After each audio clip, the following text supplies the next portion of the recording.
Это самый длинный перерыв между приплодами среди всех млекопитающих.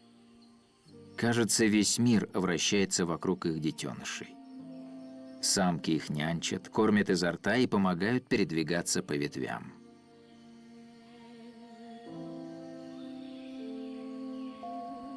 Молодые орангутаны готовы к самостоятельной жизни только в 9-летнем возрасте. Но даже после этого они регулярно навещают матерей до 11 или 12 лет. Среди приматов детство длится дольше только у людей. За такой продолжительный период они могут овладеть навыками, необходимыми для самостоятельной жизни. А научиться молодым орангутанам нужно многому. Термиты – один из немногих источников белка в преимущественно вегетарианском рационе орангутанов, поэтому очень важно уметь их добывать.